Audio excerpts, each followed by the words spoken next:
Hey, DC Wright-Hammer here. So I just finished reading The Outsider by Stephen King, and it was an okay book. I gave it 3 stars on Goodreads.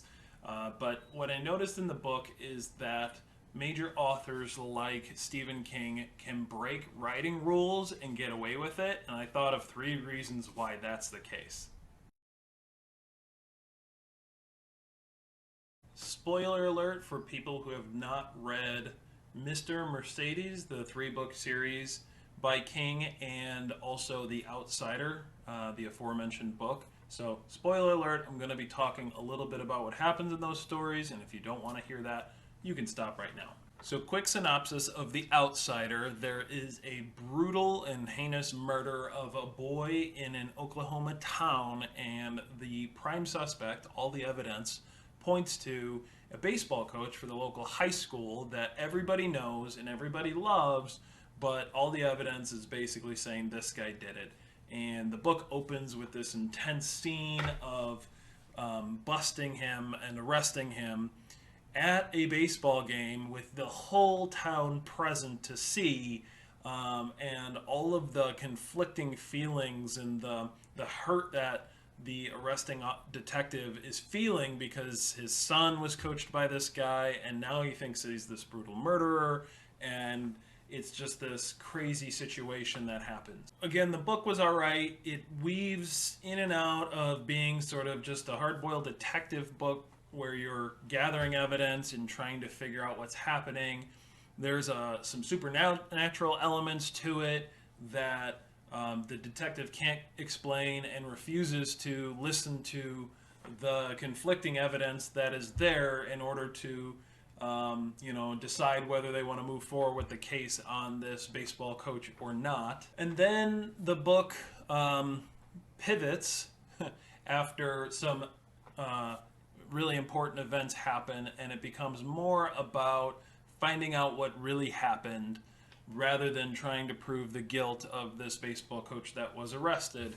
And this is where the book ties into the Mr. Mercedes series, where Holly Gibney, who was one of the protagonists in that series, gets contacted, and she gets to be part of this book. You get to experience more of her character, and she gets to help with the mystery that is inside of this book, The Outsider. So there are 3 writing rules that I think King breaks in this book that I want to cover, and then I want to talk about why he's able to get away with it. The first rule I think he breaks is word economy and pacing. So I did another video on word economy, and I'll get you probably a card somewhere in this corner linking to that video. But basically, telling the story using as few words as necessary without completely taking the life out of your book. And he breaks this rule and the pacing side of it by doing a number of things. Number one, he will often use more words to describe the way somebody says something, does something. He will use some adverbs, which are okay in some cases, but I think one of the sentences was she made a sighing noise, and then he goes into what she says after that, a character. She makes a sighing noise can be she sighed and then just go into what it said. Another thing he does in this book is often puts in parentheses subtext or subthoughts, things that the character are also thinking above and beyond what is actually said, put in parentheses, and this too, not to mention this.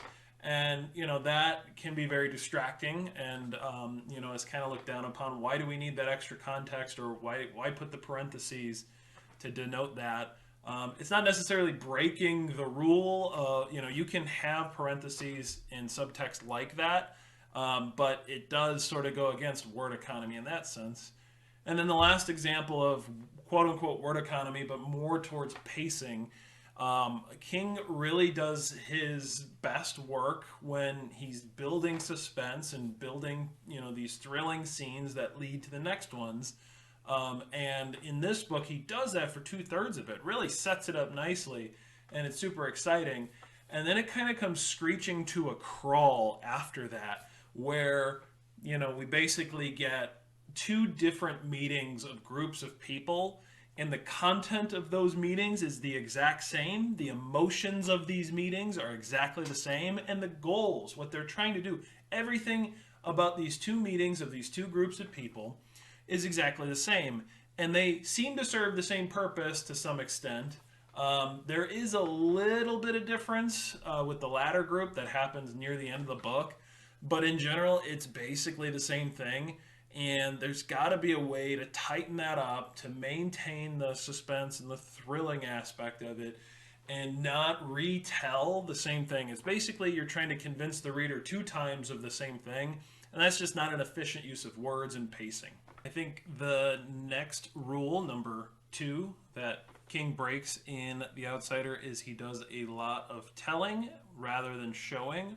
I mentioned that there was 2 sets of meetings between 2 groups of people, and in these meetings, the people just come up with these hunches about what's happening, the bad guys, what to expect, and all of it basically comes true. There's really no guesswork in The Outsider. In fact, the reader feels like the outsider in that, there's no surprises. It's just, we think this is what it is and we should be prepared for it, and then we are prepared for it, and then we follow through on what we thought we needed to do, and everything works out great. And the last so-called writing rule that I think King breaks in The Outsider is kill your darlings, and he is the king of that. He's like the one who's quoted as basically, if you have a side story that doesn't fulfill some purpose in the actual main story, then you need to kill it off. It's considered a darling, something you love and had fun with, but it doesn't serve the greater purpose. Kill your darling. Now, the way I think he breaks that in The Outsider is, I feel like the entire story was a darling from the Mr. Mercedes series, something he probably went off and just started writing when he got the idea for the Mr. Mercedes series. What if we did this? And he wrote about it, and he loved it so much that he broke his own rule, and he convinced his publisher and his editor to let him not only keep his darling alive, but do so in the form of a full-length novel. And so it's kind of crazy. The guy who says kill your darlings, in my opinion, this is his biggest darling, and he made a whole novel out of it. And so why can authors like Stephen King, these major authors, get away with breaking even the rules that they profess themselves? Well, I'll give you 3 reasons why, since I gave you 3 reasons why I think he broke writing rules in this book. Number 1, the obvious reason they can break the rules is because of marketing. If you can throw a huge marketing budget at your works, your books, things like that, and get just spread the word everywhere, you're gonna get a readership, and people are going to flock to the book. They're gonna buy it, they're gonna read it, they're gonna review it, they're gonna keep doing that. And so, even if you are breaking these rules, number 1, not everyone's gonna agree with the fact that you're breaking those rules, or they even care about it. But number 2, a marketing budget is just going to overcome that through large numbers. You could just get the book in a bunch of people's hands, and that marketing is going to help you overcome any kind of rules that you might break, any kind of standards that people have come to know and love from writing, and having that marketing budget helps you overcome that. The second reason why major authors can break writing rules is because they're good at it. They know the rules, so they know how to break them and produce an effect if that's what they're intending to do. I think that, in some cases, it's easier for them to just write what they feel like writing, not focus on the rules, and they can still tell a compelling story. So in that essence, they're good at breaking the rules. They don't have to be overly concerned with them. Their editors can fix some of it, and what they don't fix goes back to number 1. It doesn't matter because they're marketing the heck out of their book, and they're going to sell books regardless. But for the most part, especially someone like Stephen King, they can break the rules. They can write how they want to write, and they're effective. They're good at it. And the last reason that major authors can break writing rules and get away with it is because they have built trust with readers.